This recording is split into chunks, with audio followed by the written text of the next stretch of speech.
L'enregistrement est en cours.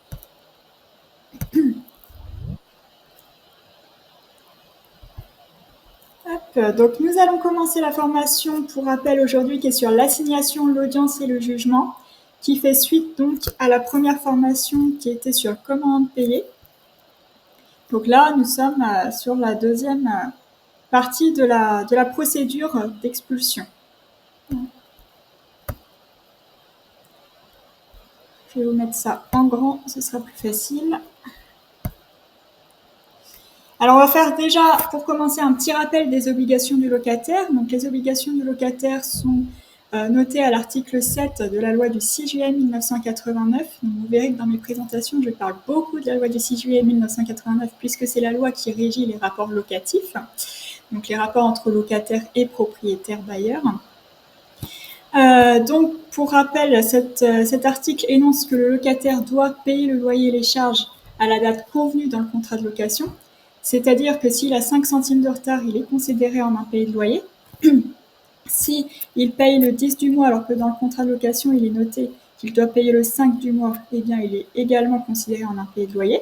S'il ne paye pas son dépôt de garantie, il est aussi considéré en impayé de loyer. Et à ce titre, le propriétaire peut engager une procédure à l'encontre du locataire. Sachez aussi qu'aucun motif ne peut justifier le non-paiement du loyer. Seule une décision de justice peut autoriser le locataire à faire bloquer ou à faire consigner ses loyers. Ça, c'est très important parce que nous, par exemple, on a des locataires qui viennent nous voir, ils souhaitent faire bloquer ou consigner les loyers auprès d'un commissaire de justice, donc c'est le nouveau nom des huissiers, ou bien d'un autre professionnel. Bien, sachez qu'ils ne peuvent pas le faire sans autorisation de justice. Sinon, ils se mettraient en porte-à-faux et le propriétaire pourrait alors commencer également à faire une procédure d'expulsion alors en compte pour impayé de loyer.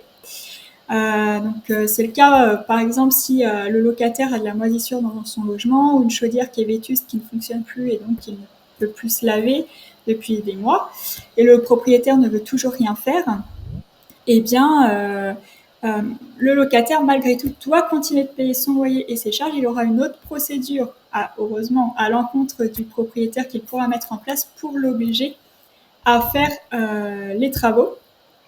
Mais dans tous les cas, il doit continuer de payer son loyer. Il doit également assurer son logement.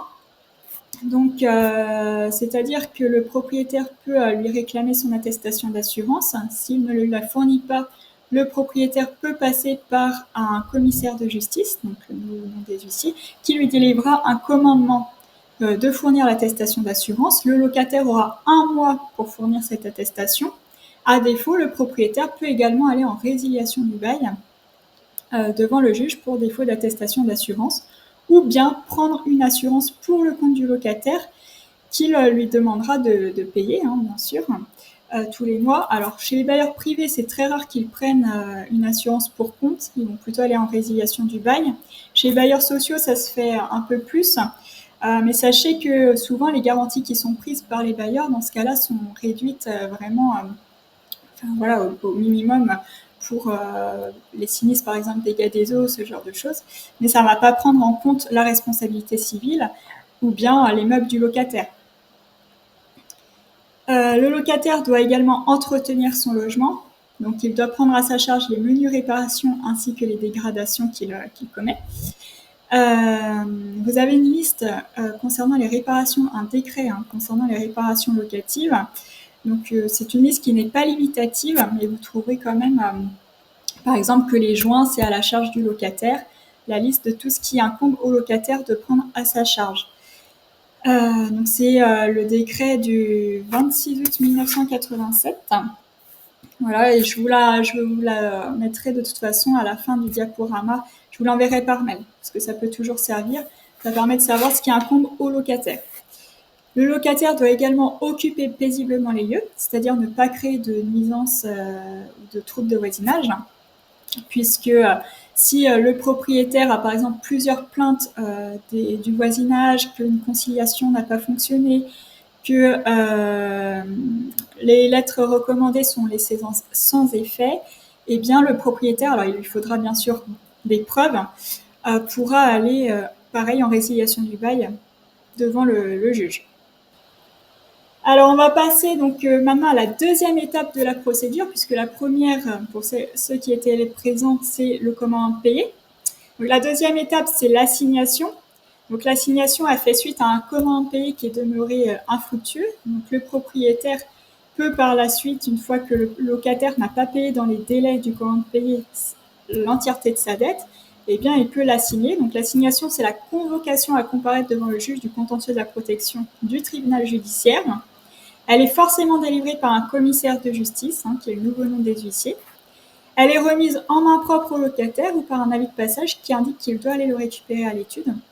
Donc, il n'y a pas de délai légal pour le locataire d'aller chercher le document à l'étude lorsqu'il reçoit l'avis de passage, mais bien sûr, il est dans son intérêt d'aller le plus tôt possible d'aller chercher, puisque de toute façon, il aura en fait l'assignation avec un document d'information, puisque depuis le 1er juin 2017, les assignations sont accompagnées d'un document d'information qui mentionne l'importance de se présenter à l'audience. Donc, comme nous le verrons à la suite de la formation, il est important, la première chose que le locataire doit faire, c'est d'aller se présenter à l'audience, puisque s'il ne le fait pas, son contrat sera forcément résilié par le juge. Il précise également la date, l'horaire et l'adresse du tribunal. Donc, si il ne va pas chercher son assignation, eh bien, il ne sera pas au courant à quelle heure il doit se présenter. Ça risque d'être compliqué pour lui. Il indique également la possibilité de faire une demande d'aide juridictionnelle. Donc, si les conditions de ressources du locataire le permettent, il peut prétendre à l'aide juridictionnelle, ce qui lui permettra d'être représenté par un avocat. Et enfin, il mentionne les acteurs liés à la prévention des expulsions que le locataire peut contacter. Donc, ça peut être la DIL, la CAF, les travailleurs sociaux, les CCAS, le Fonds de solidarité habitat, enfin voilà, tout ce qui tourne autour de la prévention des expulsions. Il faut savoir qu'à peine de nullité, une copie de l'assignation doit également être notifiée au préfet. Et puis bien sûr, dans l'assignation, eh bien, le locataire saura également ce que le bailleur lui reproche. Normalement, c'est noté dans le comment payer, mais en plus, c'est renoté dans l'assignation. Pour préparer sa défense, c'est plus facile de savoir ce qu'on lui reproche. Alors, les conséquences de l'assignation, eh bien, cela avertit de la procédure forcément le locataire, son garant s'il en a un. Donc, le garant, lui, ce sera en son nom propre qu'il recevra l'assignation. Ainsi que la CAPEX. Donc, pour ceux qui ne savent pas ce qu'est la CAPEX, il s'agit en fait donc de plusieurs partenaires. La CAPEX est une instance partenariale qui est coprésidée par le département et l'État. Donc, elle réunit donc forcément le département, l'État, mais également la DIL, les CCAS, les mairies, les bailleurs sociaux, la CAF. Je pense avoir fait le tour. Et donc, elle donne des avis et des recommandations en fonction du stade de la procédure à laquelle est le locataire. Et elle traite que des situations individuelles. La CAPEX, elle doit être forcément saisie pour les personnes morales, telles que par exemple les bailleurs sociaux. Elle doit forcément être saisie 2 mois avant l'assignation. À défaut, leur procédure sera irrecevable. Pour les locataires du secteur privé, c'est un petit peu différent, comme on l'a vu déjà dans la première session avec le comment payer.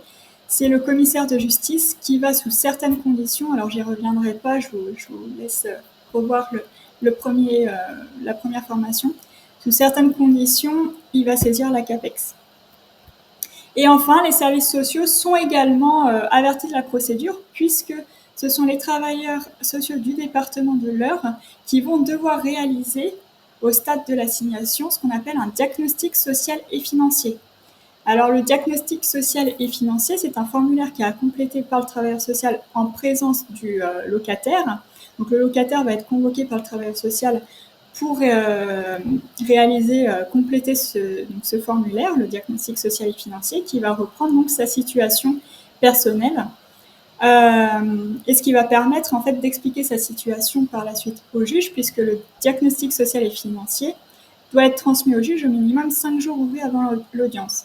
Ce qui va permettre en fait au juge d'avoir des éléments avant l'audience sur la situation du locataire. Donc c'est important surtout qu'il y aille, il faut vraiment leur dire d'aller à la convocation pour remplir ce diagnostic social et financier, puisque là, le locataire aura le temps d'exposer pourquoi il a des impayés, qu'est-ce qu'il a mis en place pour régler ses impayés, sa situation familiale, est-ce qu'il a retrouvé un travail, est-ce qu'il a un dossier sur endettement en cours, un fonds de solidarité habitat en cours, par exemple. Il aura le temps d'expliquer dans le diagnostic social et financier sa situation, parce que, comme nous le verrons, lors de l'audience, ça va beaucoup plus vite, et donc il va falloir être très synthétique. Alors, dans le diagnostic social et financier, voilà, il peut vraiment exposer sa situation. Et le juge, ça lui permet également d'avoir des éléments, puisqu'il lit ce diagnostic social et financier. Donc, quand il n'y a rien dans le diagnostic social et financier, c'est plus compliqué déjà pour le locataire par la suite d'exposer sa situation et pour le juge d'avoir des éléments. L'audience a lieu au minimum 6 semaines après l'assignation. Alors là, maintenant, ça va être à vous de jouer. D'après vous, qu'est-ce qu'on peut conseiller au locataire assigné ? Donc, le locataire doit reprendre le paiement du loyer des charges courantes. Ça, c'est très, très important parce que, en fait, avant l'audience, il doit avoir repris le versement intégral de son loyer courant. À défaut, le juge résiliera son contrat de location, son bail. Donc, il faut absolument que le locataire, avant l'audience, ait repris le paiement intégral de son loyer et de ses charges. Voilà. Et puis en plus, ça lui permet d'apurer au maximum la dette et de pouvoir justifier aussi le jour de l'audience devant le juge qu'il a pu apurer la dette. Il peut compléter également son loyer avec une somme raisonnable pour également apurer la dette. Et cet échéancier, il pourra demander au juge de le valider, de faire valider le montant par le juge, ce qui lui permettra en fait d'avoir des délais de paiement pour payer sa dette. Mais bien sûr, il faut que ce soit tenable dans le temps. Donc, il ne faut pas qu'il surestime en fait ses capacités financières. Il faut vraiment que ce soit tenable. Il peut faire également une demande de fonds de solidarité habitat, donc auprès d'un travailleur social du département, qui lui permettra de solder sa dette. Alors attention, même si la dette est soldée au jour de l'audience ou au jour de l'assignation, il doit quand même aller à l'audience, le locataire, parce que s'il ne va pas de toute façon à l'audience, comme on l'a vu tout à l'heure, son bail sera forcément résilié. Et il doit en plus il doit prouver au juge, bien sûr, qu'il a tout payé, que sa dette est éteinte. Puis après, ça dépendra quand même de la décision du juge. Donc il doit aller à l'audience même si sa dette est complètement payée. Voilà. Parce que ce sera à lui d'apporter les justificatifs, les preuves aussi de ses paiements et puis de sa situation. En effet, il peut voir aussi s'il y a un possible rappel CAF qui pourrait venir en déduction de la dette. Donc ça, il prend attache avec la CAF qui pourra lui dire ce qu'il a le droit, puisque souvent, les aides sont suspendues par la CAF, les allocations de logement sont suspendues par la CAF, mais elles peuvent revenir. Et il peut avoir un rappel CAF s'il reprend le paiement de son loyer et de ses charges. Il peut contacter l'ADIL. Donc l'ADIL, c'est, pour ceux qui ne connaissent pas, c'est l'Agence départementale d'information sur le logement. Nous sommes des juristes, nous donnons de l'information juridique qui est gratuite, neutre et impartiale. Donc que ce soit pour les bailleurs comme pour les locataires. Voilà.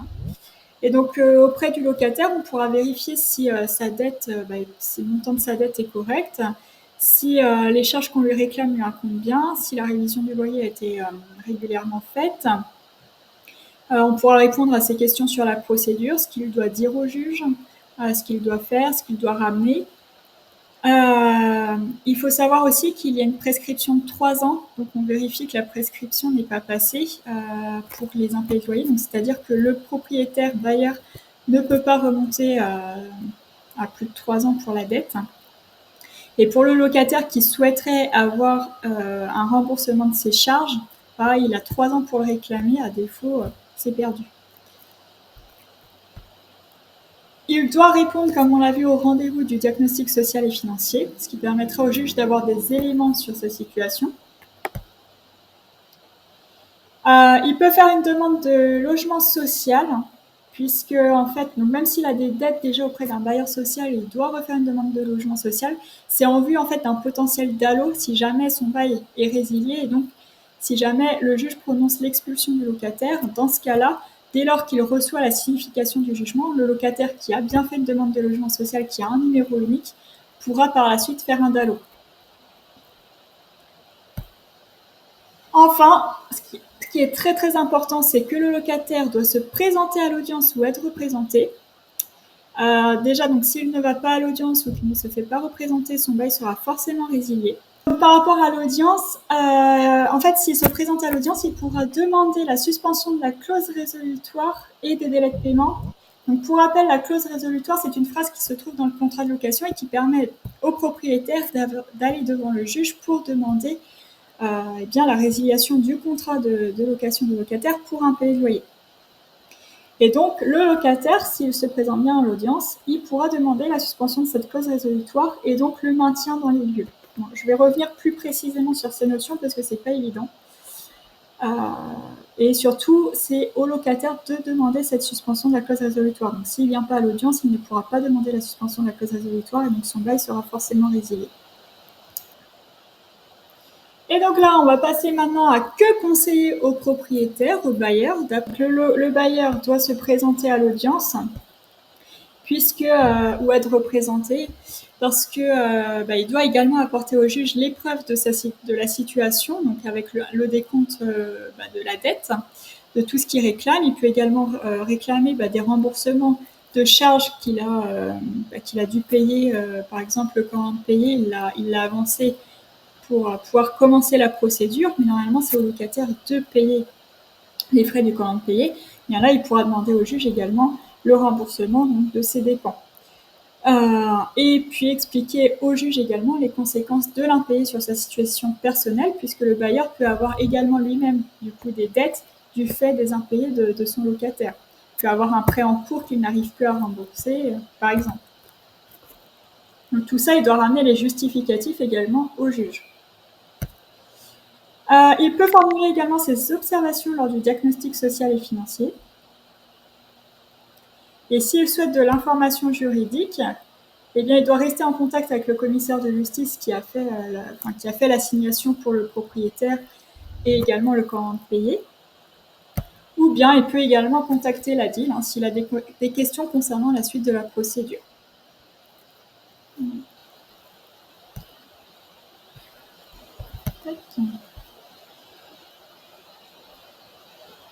Alors là, maintenant, on va passer à l'audience. Alors, l'audience, c'est lorsque les parties vont devoir venir au tribunal.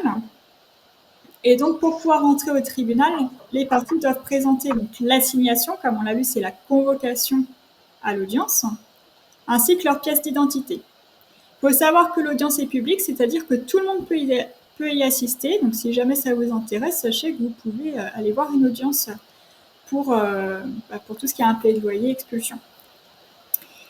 Plusieurs locataires sont convoqués à la même heure au tribunal.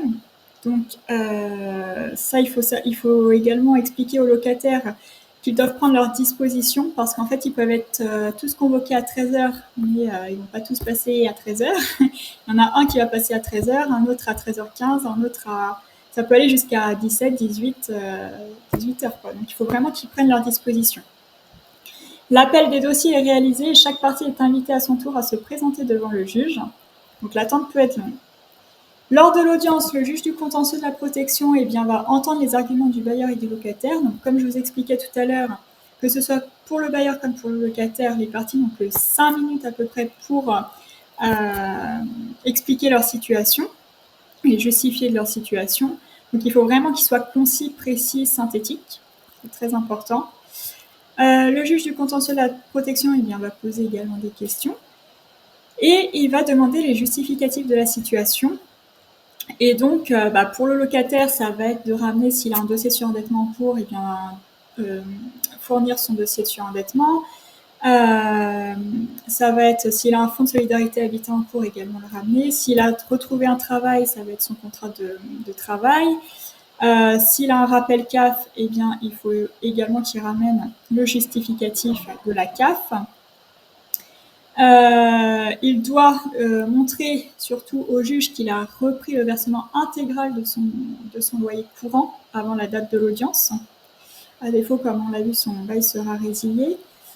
Qu'est-ce qu'il peut... Enfin voilà, tout ce qui est... donc s'il souhaite également faire valider un plan d'apurement qu'il a mis en place précédemment avec le propriétaire, eh bien, il doit le demander au juge et puis prouver qu'il il l'a tenu et qu'il est en capacité de le tenir encore dans le temps. Pour le propriétaire, eh bien, comme on l'a vu, ça va être le décompte de la dette qu'il doit ramener, ainsi que tous les, s'il souhaite un remboursement de ses frais, également les factures, par exemple, tous les justificatifs. S'il a un problème sur un prêt, etc., pareil, il doit ramener le justificatif de sa situation. Alors, pour rappel, eh bien, pourquoi est-il primordial que le locataire aille à l'audience ou qu'il se fasse représenter? Si le locataire ne va pas à l'audience ou s'il ne se fait pas représenter, eh bien, son bail sera forcément résilié. Voilà, tout simplement. Donc, il est très important qu'il aille à l'audience. Alors voilà, on y arrive aux différents modes de représentation à l'audience, alors que ce soit pour le propriétaire ou le locataire, mais surtout pour le locataire, puisque s'il ne va pas à l'audience, eh bien, son bail sera forcément résilié. Alors, les moyens de représentation à l'audience, eh bien, les parties peuvent donner procuration à une personne de leur entourage. Donc, la procuration, c'est une attestation. Vous pourrez retrouver des modèles sur le site servicepublic.fr si vous en souhaitez. Il faut que la personne qui représente ait sa carte d'identité, mais également une copie de la carte d'identité de la personne qu'elle représente. Et quand on parle de personnes de son entourage, ça peut pas être un travailleur social qui va aller représenter le locataire parce qu'il a une procuration. Ça, c'est pas possible. Ça peut pas non plus être un voisin. C'est l'article 762 du Code de procédure civile qui énonce que ça peut être le conjoint, le concubin, la personne avec qui il a conclu un PACS, les parents ou alliés en ligne directe ou les parents ou alliés en ligne collatérale jusqu'au 3e degré inclus. Voilà. Il peut faire également une demande d'aide juridictionnelle si les conditions de ressources le permettent, ce qui lui permettra d'avoir un avocat et les frais soit en totalité, soit en fonction de ses ressources, pas en totalité, mais une prise en charge qui peut être une prise en charge qui est moindre, mais qui peut quand même l'aider à avoir un avocat. Et enfin, il peut également, s'il en a une, activer sa protection juridique. Donc ça, c'est soit auprès de son assurance habitation, soit auprès de sa banque. Et en fonction de ses garanties, ça dépend de chaque contrat, il peut parfois avoir les frais d'avocat pris en charge et puis parfois complètement l'avocat direct par cette protection juridique. Donc, si le locataire ne peut vraiment pas se rendre à l'audience parce que, par exemple, il est hospitalisé en même temps que le jour où il est convoqué à l'audience, il doit surtout envoyer un mail au tribunal en justifiant et en motivant son absence. Donc, même s'il est hospitalisé, il doit envoyer un mail au tribunal ou une lettre recommandée pour justifier et motiver son absence. C'est très important.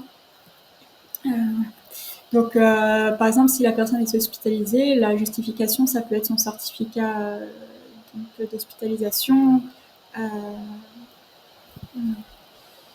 Et si le locataire n'a pas eu le temps de préparer sa défense parce qu'il a une demande, par exemple, d'aide juridictionnelle en cours, eh bien, il peut demander un report au juge, mais il faut qu'il aille à l'audience, donc lors de l'audience, et il doit apporter la justification de ce qu'il avance, de sa demande d'aide juridictionnelle qui est en cours, au juge, au tribunal.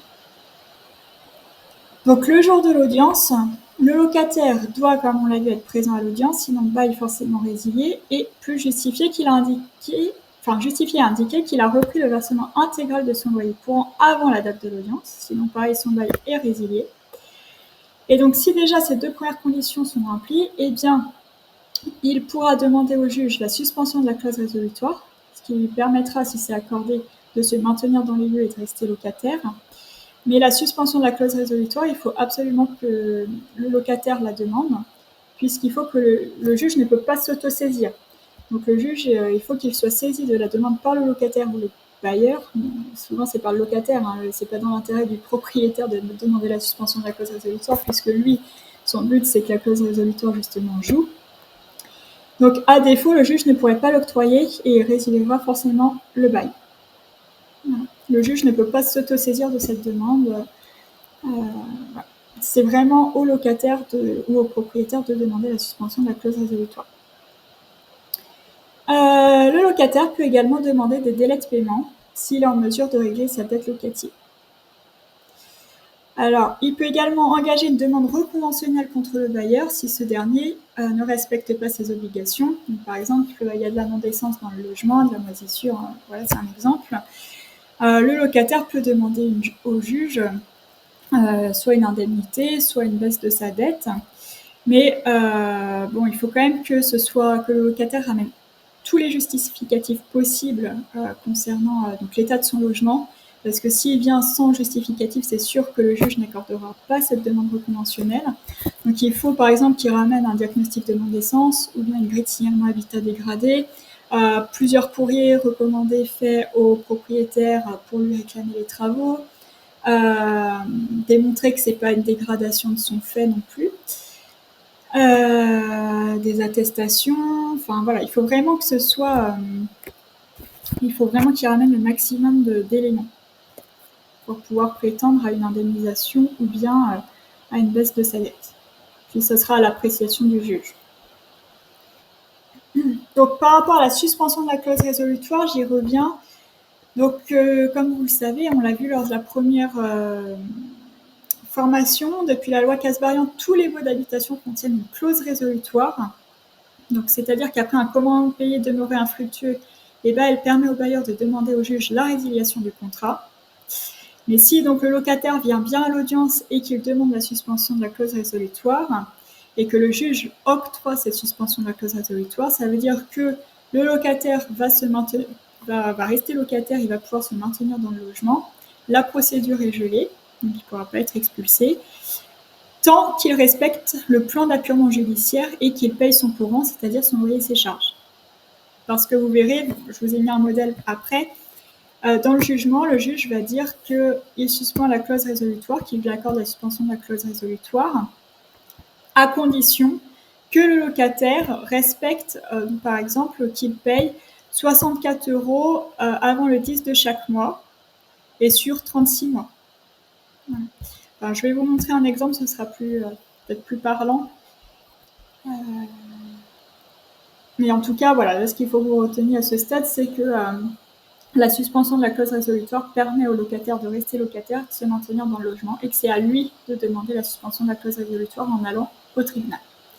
Il faut savoir aussi que donc, s'il ne respecte pas le plan d'appurement judiciaire, s'il a un jour ou 1 € de retard, ou même 5 centimes de retard, eh bien, la procédure se relance. Donc, comme je vous l'ai dit tout à l'heure, les délais de paiement sont accordés par le juge dans la limite maximale de 36 mois. Et donc, c'est le juge qui peut moduler en prévoyant, par exemple, une petite somme les premiers mois, donc, je ne sais pas, 35 € par mois, sur 35 mois. Et par contre, la somme peut être beaucoup plus élevée le 36e mois. Donc, il faut aussi prévoir ça dans le budget du locataire, le prévenir, ou de l'occupant sans droit ni titre, le prévenir que le 36e mois, eh bien, ce ne sera pas forcément 35 € qu'il devra payer, ce sera en fonction de la dette qu'il a, ce sera une somme qui pourrait être plus élevée. Voilà. Mais le maximum, en tout cas au niveau des délais, c'est 36 mois. Et donc, c'est le juge qui fixe les modalités du plan d'appurement, c'est-à-dire la date à laquelle le locataire doit payer et le montant. Comme on l'a vu également, lors de l'audience, le locataire peut demander la validation du plan d'appurement mis en place précédemment ou bien proposer une somme qu'il ajoutera à son loyer courant, mais cette somme doit être tenable dans le temps. Et ce sera dans la limite maximum de 36 mois dans tous les cas. Alors, maintenant, nous allons passer donc, à la 4e étape, qui est le jugement. Donc, comme vous vous doutez, le jugement, c'est la décision qui est prise par le juge, il fait suite à l'audience. Donc, c'est à la fin de l'audience que le juge donne la date du délibéré, parce que le juge, à l'audience, il ne va pas rendre son jugement tout de suite, il ne va pas donner sa réponse tout de suite. Il a besoin d'un temps pour étudier le dossier et savoir vers quelle décision l'orienter. Et donc, la date de rendu de jugement, c'est entre 1 et 2 mois environ, dans l'heure. Il est signifié aux parties officiellement par un commissaire de justice, donc un huissier. Et donc, vous verrez que peut-être que vous avez déjà vu des jugements, et le résumé de la décision en fait, du juge se trouve dans la dernière page du jugement, et c'est indiqué par ses motifs. Donc, n'hésitez pas à aller voir par ses motifs, et là, vous verrez tout ce que le juge octroie ou non. C'est-à-dire, est-ce qu'il accorde des délais de paiement ou pas? Est-ce qu'il suspend ou non la clause résolutoire? Donc si il ne suspend pas la clause résolutoire, ça veut dire que le bail est résilié. Voilà. Sachez que si vous avez, enfin, le jugement, c'est pas toujours évident à comprendre, hein, que ce soit pour des fois même pour nous. Donc, suite au jugement, n'hésitez pas à contacter donc, notre chargée de mission PEC Solidarité, qui est Madame Delaulle Frédéric à la DIL, pour qu'elle vous l'explique si besoin, qu'elle vous informe. Et elle peut aussi, enfin, le locataire ou l'occupant sans droit ni titre peut également directement appeler Madame Delaulle lorsqu'il reçoit son jugement. Et donc, elle vous informera sur les solutions qui peuvent être mises en place pour éviter l'expulsion. Alors là, je vous ai mis un modèle donc, par ces motifs d'un jugement, donc le résumé de la décision. Donc ici, vous voyez que la personne, donc le locataire a été condamné à 2 318,19 €, donc le type de sa dette. Le juge accorde des délais de paiement, comme on l'a vu. Il devra payer donc sur 35 mensualités 64 €. Il aura une 36e mensualité qui devra solder la dette. Il précise que chaque mensualité devra intervenir avant le 10 de chaque mois. À défaut, eh bien, s'il paye le 11, comme on l'a vu, la procédure pourra être relancée.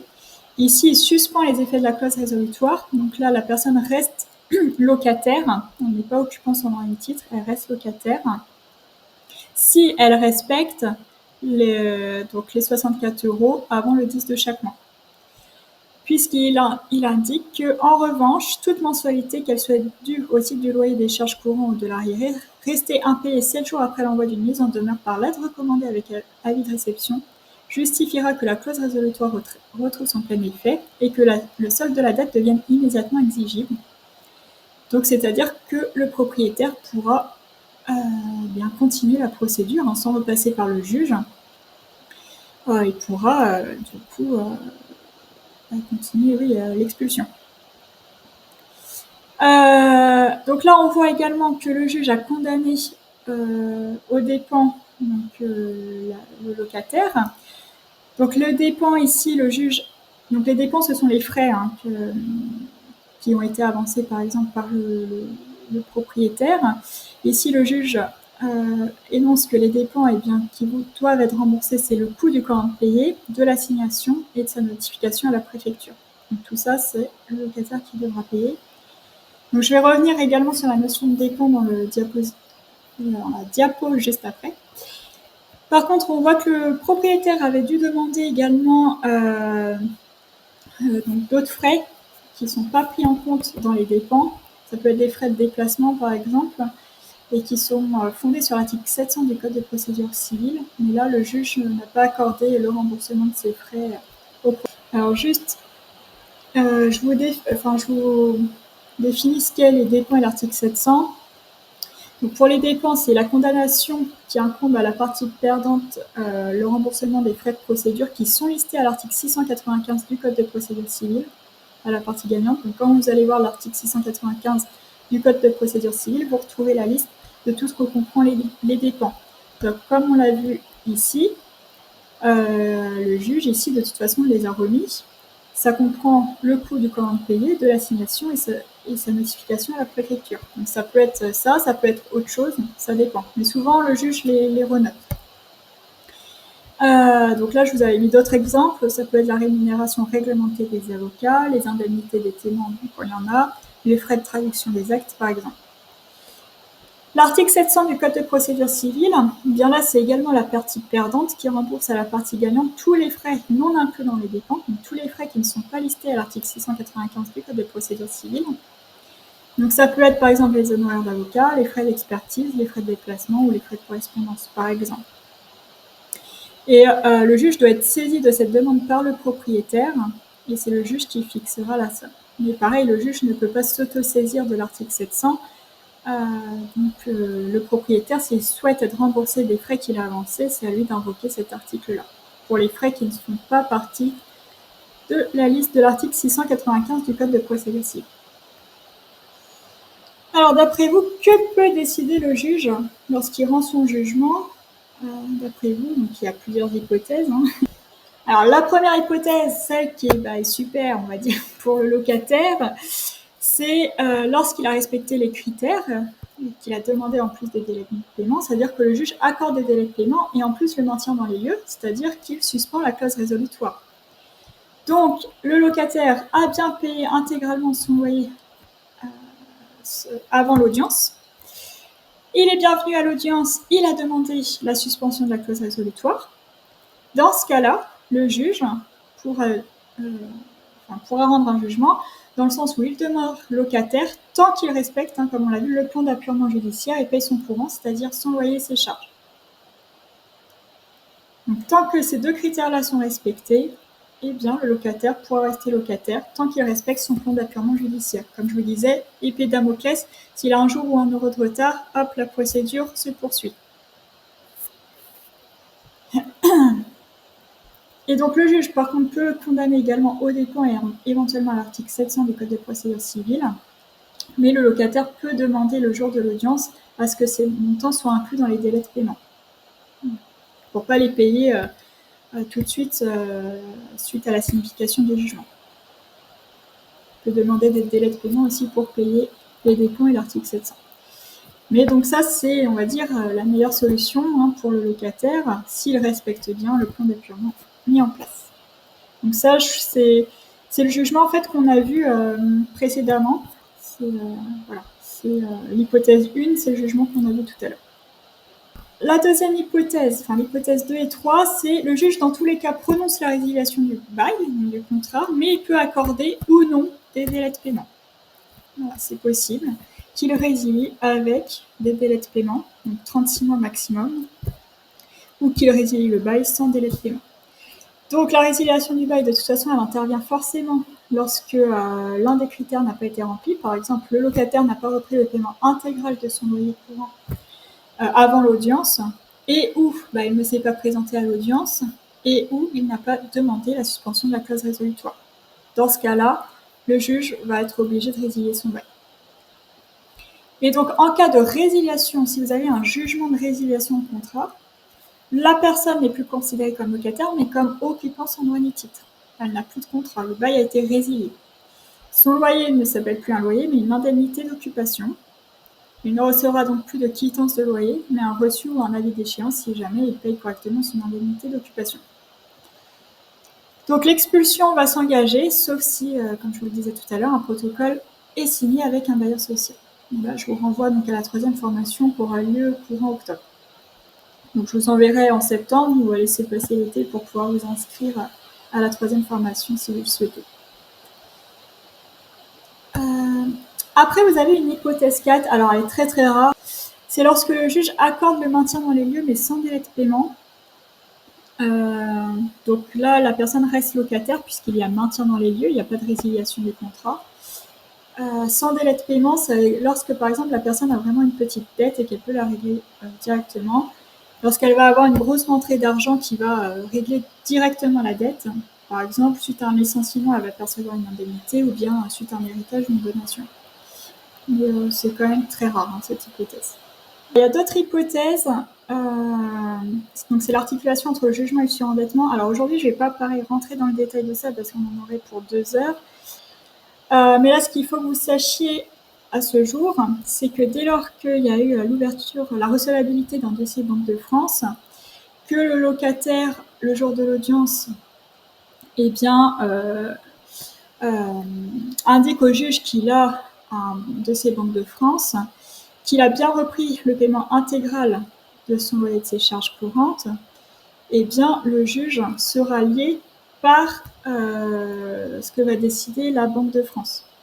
Donc c'est pour ça qu'il est important quand même que le locataire ramène son dossier Banque de France le jour de l'audience pour que le juge en ait connaissance, puisque son jugement dépendra également de ce qu'aura décidé la Banque de France. Donc là, je ne vais pas rentrer dans ce que peut décider la Banque de France parce que c'est long, c'est complexe. Mais voilà, une formation est en cours de création par rapport à ça. Mais là, ce qu'il faut que vous reteniez, c'est que le juge est lié par la Banque de France. Alors, quelles sont les possibilités de contester le jugement ? Alors déjà, le jugement est forcément également transmis par commissaire de justice aux parties. Et donc, on appelle ça la signification. C'est quand les parties reçoivent le jugement par le commissaire de justice. Et donc, à compter de la signification, ils vont avoir un délai de recours contre la décision, qui est soit d'1 mois, soit de 15 jours, selon le mode de saisine du juge. À savoir que les effets de l'appel ne sont pas suspensifs, ça c'est très important, c'est-à-dire qu'en cas d'appel, c'est la décision du premier juge qui continue de s'appliquer. Le temps d'avoir la décision de l'appel, qui peut prendre du temps quand même, d'avoir aussi la décision de l'appel. Donc par exemple, si, je prends un exemple, un occupant sans droit ni titre, son bail a été résilié entre donc, la première décision énonce que son bail est résilié, mais il fait appel de cette décision, et bien l'expulsion pourra quand même avoir lieu tant qu'il n'a pas la décision d'appel, puisque c'est la décision du premier juge qui s'applique. En appel, il ne pourra pas demander à retourner dans le logement, il pourra simplement demander à avoir une indemnisation. Souvent, l'appel, bon alors il faut faire attention parce que l'appel ça entraîne des frais aussi. L'appel, c'est par exemple quand le locataire ou l'occupant sans droit ni titre veulent contester le montant de la dette, par exemple. Voilà. Mais dans tous les cas, en attendant d'avoir la décision de la cour d'appel, ils doivent continuer à ce qui est noté dans le premier jugement. Alors, donc les effets de la trêve hivernale sur la procédure, eh bien, que ce soit la commande payée, comme on l'a vu à la première formation, l'assignation, l'audience, le jugement et le commande quitter les lieux peuvent être réalisés lors de la trêve hivernale, qui a lieu pour rappel du 1er novembre au 31 mars de l'année suivante. Parce que nous, on a souvent des propriétaires qui, en fait, n'osent pas faire délivrer l'assignation, ou bien ne savent pas qu'ils pourront aller à l'audience lors de la trêve hivernale. Il faut leur expliquer que si, ils peuvent faire la procédure pendant la trêve hivernale. Tout ce qu'ils ne peuvent pas faire, c'est l'acte d'expulsion en lui-même avec la force publique. Donc l'acte d'expulsion avec la force publique est suspendu pendant la trêve hivernale. C'est-à-dire que l'occupant sans droit ni titre ne pourra pas être dehors pendant la trêve hivernale qui a lieu du 1er novembre au 31 mars. Il restera dans le logement. Mais toutes les autres étapes de la procédure peuvent être faites lors de cette trêve. Alors, pour finaliser donc, cette formation, lors de la première formation, ceux qui étaient là, ils le connaissent du coup, mais pour ceux qui n'étaient pas là, je vous présente donc un outil qui s'appelle l'expulsiomètre. Donc, il ressemble un petit peu au violentomètre. C'est un outil, donc je vous enverrai également le flyer si vous voulez le distribuer chez vous. C'est un outil qui permet à chaque étape de la procédure, pour le locataire, l'occupant sans droit ni titre ou bien pour les professionnels, de savoir ce qu'ils doivent faire pour éviter la suite de la procédure, ou bien c'est une orientation, parce qu'une fois qu'on a la réquisition de la force publique, voilà, c'est rechercher urgemment un logement, par exemple. Donc, ça donne des orientations. Ça indique les démarches à réaliser à chaque étape en fait, de la procédure d'expulsion. Vous pouvez le retrouver sur notre site internet www.edil27.org. Sachez qu'il nous reste des affiches à 3 à la DIL de l'heure. Vous pouvez nous contacter par téléphone ou par mail si ça vous intéresse d'en avoir. Eh bien écoutez, je vous remercie pour votre présence et vos échanges concernant la formation.